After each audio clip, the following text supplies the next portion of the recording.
ఏ పవిత్ర సాన్నిధ్యంలో అయితే వెంకయ్య స్వామి వారు ఎన్నో సంవత్సరాలు తన అవతార కార్యక్రమం నిర్వహించారో అటువంటి పావనమైనటువంటి పెన్నబద్వేలు తిప్పు మీద ముఖ్యంగా శ్రీ సాయిబాబా వారికి, వెంకయ్య స్వామి వారికి, మనని నిరంతరం ప్రోత్సహించే పావనమూర్తి అయిన భరద్వాజ మాస్టర్కి ఈ కార్యక్రమాన్ని ఇలా రూపకల్పన చేసి ఇక్కడికి తీసుకొచ్చిన సోదరులందరికీ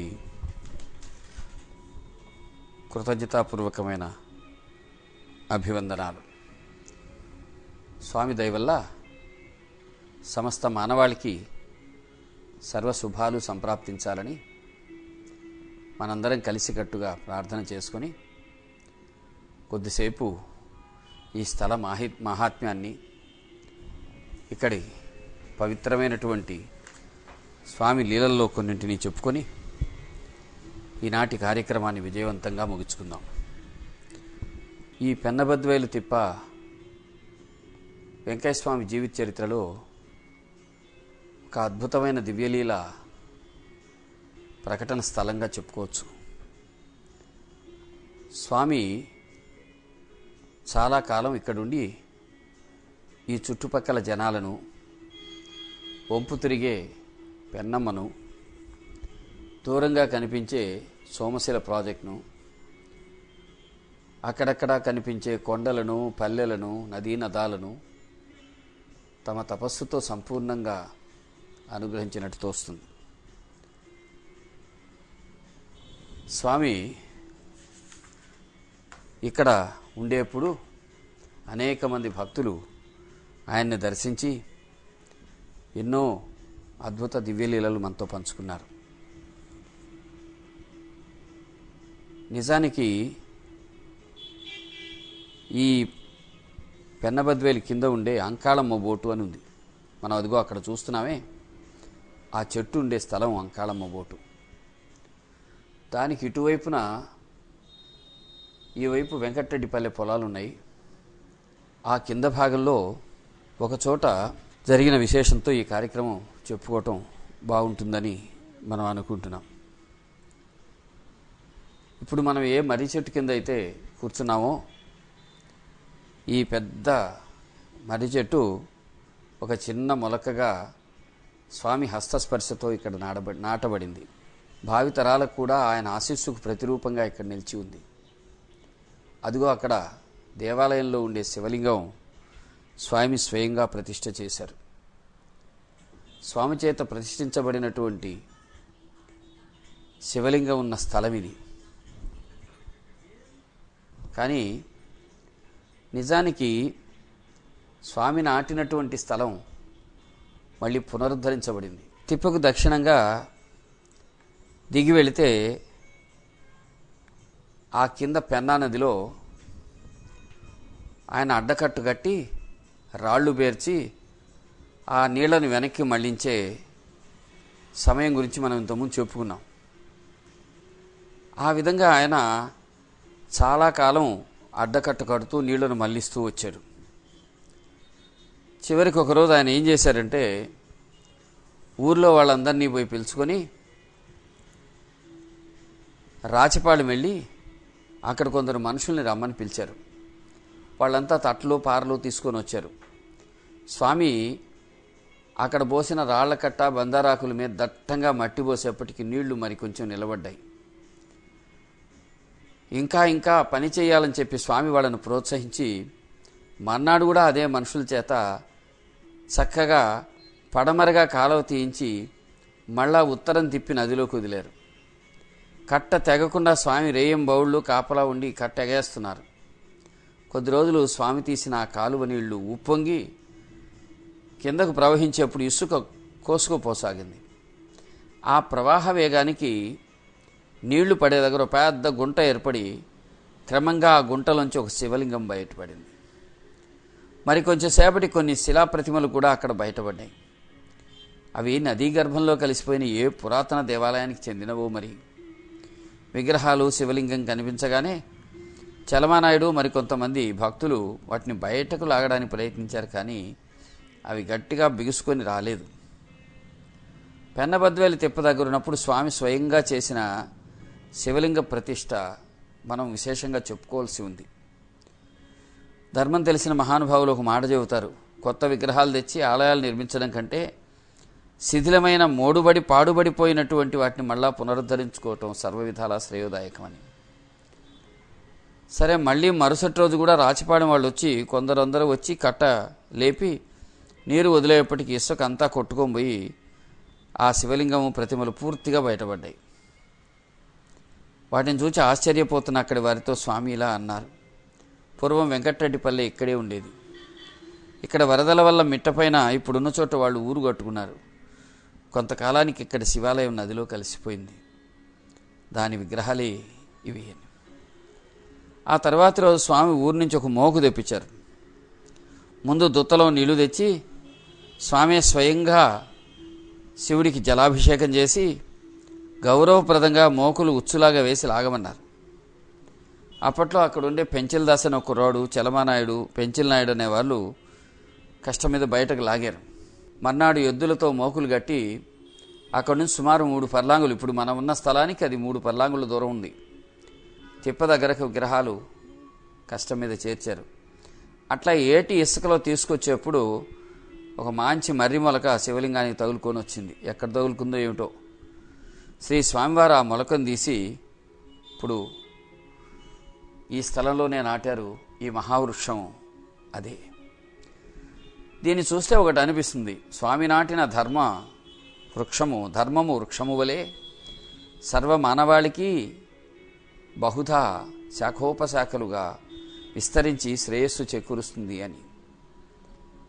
మీకు అనిపించడం లేదా? ఆ తర్వాత స్వామి వారు మామూలుగా గుర్తులు పెట్టారు. దేనికి? ఆ శివలింగ ప్రతిష్టకు. చల్లా సుబ్బమ్మ అనే స్వామి భక్తురాలు ఆ సమయంలో అక్కడ ఉండి అక్కడ వచ్చిన వారందరికీ భోజనం వండి పెడుతూ స్వామి సేవ చేస్తూ ఉండేది. స్వామి ఏం చేశారు? గుర్తు పెట్టారు, 4 గుర్తులు అట్లా. తర్వాత వాస్తు శాస్త్రజ్ఞులైన వారు ఆ తర్వాత చూస్తే అది చాలా ఉత్తమమైనటువంటి శాస్త్రవిధిని పాటించినట్టుంది, స్వామి గుర్తుపెట్టిన దీన్ని వృషభాయం అంటారు అని కూడా ఆ తర్వాత వాళ్ళు ప్రశంసించారు. తర్వాత స్వామివారే స్వయంగా విగ్రహ ప్రతిష్ఠ చేస్తారని ఆయన అనుమతించాక కరపత్రాలు కూడా వేయించి సుబ్బమ్మ గ్రామాలంతా పంచింది. ఆ రోజు కార్యక్రమంలో చల్లమ్మ, సుబ్బమ్మ కావలసిన వసతులు చూస్తే ప్రతిష్ఠ అయిపోయిన తర్వాత భోజన సంతర్పణ చేశారు. పండ్లు అవి కూడా అందరికీ పంచారు. అవన్నీ చూసిన స్వామి అన్నారు, బిడ్డలు లేని తల్లులకు ఖర్జూరాలు పంచితే ఇక్కడ సంతానవంతులు అవుతారు అని. కాబట్టి స్వామి భక్తులకు మనం చెప్పుకోవాల్సింది ఏంటంటే, ఎక్కడైనా స్వామిని తలుచుకుంటే మంచిగా జరుగుతుంది. ఆయన పవిత్ర స్థలాలు మరింత విశేషమైనవి. అట్లాగే బిడ్డలు లేని తల్లులు ఖర్జూరాలు పంచితే సంతానవంతులు అవుతారు అని చెప్పినటువంటి పావన స్థలమైన ఈ పెన్నబద్వేలి తిప్ప మీద మనం ఇప్పుడు ఉన్నాం. స్వామి స్వయంగా ప్రతిష్ఠ చేసిన శివలింగం మనం ఈనాడు చూడటానికి అవకాశం ఉంది. ఆయన నాటిన మర్రి చెట్టు ఇక్కడ ఉంది. ఆ తర్వాత భోజన సంతర్పణం అయ్యాక స్వామి కొద్దిగా అన్నం చారు తప్ప ఇంకేం మిగలలేదు, అంతా అయిపోయాయి అన్నది. అది మిగలడమే ఎక్కువ కదమ్మా అని సంతోషంగా, చింతకాయలు రాలినట్టు పాపం రాలిపోదా అమ్మా, 10 మందికి అన్నం పెడితే ఏం జరుగుతుందో చెప్పారు ఆయన. ఇటువంటి సత్కార్యాల ఫలం ఇంతటిది అని చెప్పి ఆయన గుర్తు చేశారు. సరే, ఈ ప్రతిష్ఠ కార్యక్రమం ఏర్పాట్లంతా కొద్ది రోజులు జరిగినట్టు మనం గుర్తించవచ్చు. ఇప్పుడు ఈ కూర్చున్న అరుగు కట్టడం ఇవన్నీ కూడా అప్పుడే జరిగాయి. ఒకరోజు ఒక 5-6 మంది పని చేస్తున్నారు. ఆ పనిలో ఉండి భోజనం సంగతి మర్చిపోయారు ఆ రోజు. సరే, వేళ ఆకలి తోచినప్పుడు చలమానాయుడు అన్నాడు, ముందుగా చెప్పకపోతే వీళ్ళకి మనం ఎట్లా చేస్తాం స్వామి అన్నము అని. అయ్యా, ఈ దేవుడి పని, మంచి మనసుతో చేస్తే అన్నం ఇక్కడికే రాదా అయ్యా అన్నారు స్వామి. నిజంగా ఈరోజు కూడా మనం దేవుడి పని అయిన పాదయాత్రలో నడిచి వచ్చాం. స్వామి మనకు కూడా భిక్షారూపమైన ఆహారం పెట్టి అనుగ్రహిస్తారు. పొద్దెక్కింది, అన్నం వేళ అయ్యేప్పటికీ కింద నుంచి ఒక ఆడగొంతు కేకేస్తుంది, ఏమిటా అని చూస్తే ఆమె బ్రాహ్మణపల్లి కృష్ణారెడ్డి భార్య లక్ష్మీదేవమ్మ. తల మీద గంప పెట్టుకుని ఉంది. సాధారణంగా అటువంటి గంపలో ఆహారం తెస్తుంటారు పల్లెలో జనాలు. నారాయణ వేగంగా వడివడిగా వెళ్ళాడు, గంపను పైకి తీసుకొచ్చాడు. పరిశుభ్రమైనటువంటి ఆ గంపలో ఇంకా పరిశుభ్రమైన గుడ్డబరిచి నిండుగా రాగి సంగటి ముద్దలు, కమ్మటి కూర ఉన్నాయి. ఆకలితో ఉన్న పని చేస్తున్న వాళ్ళు, భక్తులు స్వామితో కలిసి తృప్తిగా కడుపారా ఆరగించారు. స్వామి కార్యంలో నిమగ్నమై ఆకలిగొన్న వారికి వారున్న చోటికే వెళ్ళి భోజనం సమర్పించిన ధన్యురాలు లక్ష్మీదేవమ్మ. అలా భగవదాదేశం ఆమెలోంచి నెరవేరింది. ఆమెను స్వామి అనేవాడు, అమ్మా నీకు తెడ్డు కింద చాలా పుణ్యం ఉందమ్మో అని. అంటే అర్థం ఏంటంటే ఆమె అవతల వాళ్ళకి ఆహారం పెట్టడం పుణ్యఫలవంతమని భావం. అట్లా ఆ అమ్మ వంటి వారు ఎందరో స్వామికి సేవ చేసిన భక్తులు ఉన్నారు. సరే, ఈ శివలింగం దొరకడం ఇది బహుశా 1950 ప్రాంతంలో ఉండొచ్చని కొందరన్నారు. ఏది ఏమైనా స్వామి స్వయంగా ప్రతిష్ఠించిన శివలింగం ఎంతో కాలం గుండం వేసుకొని ఎంతోమంది భక్తులకు ఆశీస్సులు అందించిన పావన స్థలము ఈ పెన్నబద్వేలి తిప్ప. ఇక్కడి నుంచి ఎంతో సువిశాలంగా ఎంతో అందంగా దూరంగానే మనకు సోమశిల ప్రాజెక్ట్ కనిపిస్తుంది చూడండి. మనం ఈ విధంగా ఈరోజు రావటం కారణమైనటువంటి సాధనా పదయాత్రకు, అందుకు కారణమైన భక్త సోదరులకు, కలువై సాయి మందిరం వాళ్ళకి, వచ్చిన మీకందరికీ కూడా మనం భగవంతుడి దయను సంస్మరిస్తూ నమస్కరించుకుందాం. పదయాత్ర గురించి ఒక 2 మాటలు చెప్పుకుందాం. పదయాత్ర అంటే కేవలం నడవటం కాదు, నడుస్తూ భగవన్నామం వినటం, భగవన్నామం చేయటం. ప్రతి వాళ్ళు అందరి కోసం, అందరూ ప్రతివారనే భావంతో నడవటం. మనము ఈ విధంగా భగవంతుడి యొక్క ప్రతిరూపాలైన మహాత్ముల దివ్య స్థలాలకు నడుస్తూ కలిసి నడవటం, కలిసి భోంచేయటం, సహృదయ భావంతో కలిసి సాగిపోవటం మానసిక శారీరక ఆరోగ్యానికి, సామాజిక అభ్యున్నతికి, భక్తులకు భగవత్ కృప లభించడానికి కారణమయ్యే గొప్ప సాధన.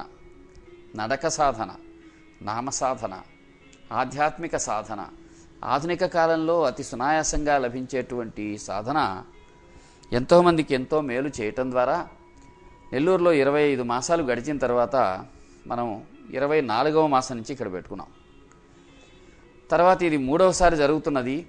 ఇక ఎప్పటికీ జరుగుతూ ఉండాలని మనం అభిలషిస్తూ, సాధనా పదయాత్రకు మీరు రావటం కాకుండా మీ పక్క వాళ్ళు కూడా వచ్చేలాగా ప్రోత్సహించి వచ్చినట్టయితే అది ఎంతో పుణ్య ఫలదాయకమై ఈ ప్రాంతం అంతా సుభిక్షంగా ఉండటానికి, ఈ స్థలాలు అభివృద్ధి చెంది వెంకయ్య స్వామి యొక్క దివ్యవాణిని, ఆధ్యాత్మికత యొక్క అభ్యున్నతమైనటువంటి ప్రభావాన్ని, విలువను మానవాళికి అందించడానికి ఉపయోగపడగలదు. కాబట్టి సోదరులారా, ఎంతో శ్రద్ధగా విన్న మనమంతా ఇప్పుడు స్వామి ప్రసాదం స్వీకరిస్తాం. ఇక్కడ చలమానాయుడు కుమారుడు రమణయ్య అనే అతను ఉంటాడు. అప్పుడప్పుడు కొన్ని కార్యక్రమాలు చేస్తుంటారు వాళ్ళు.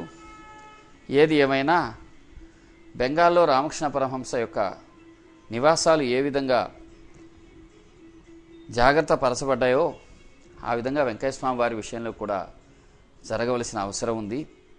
ఆ దిశగా పురోగమించాలని స్వామికి నమస్కరిస్తూ, పదయాత్ర పైసారి కూడా ఇక్కడే జరుగుతుందని కలువాయి సాయిబాబా మందిరం నుంచి ఇక్కడి వరకు జరుగుతుందని సోదరులు వెంకటేశ్వర్లు గారి ద్వారా నిర్వాహకులు చెబుతున్నారు. మనం దాన్ని స్వాగతిద్దాం. మీలో ఉండే పరమాత్ముడికి నమస్కారం. అనేక ప్రాంతాల నుంచి వచ్చినటువంటి భక్తులందరినీ మనం జ్ఞాపకం చేసుకుంటూ, కృతజ్ఞత చెప్పుకుంటూ సెలవు తీసుకుంటున్నాను.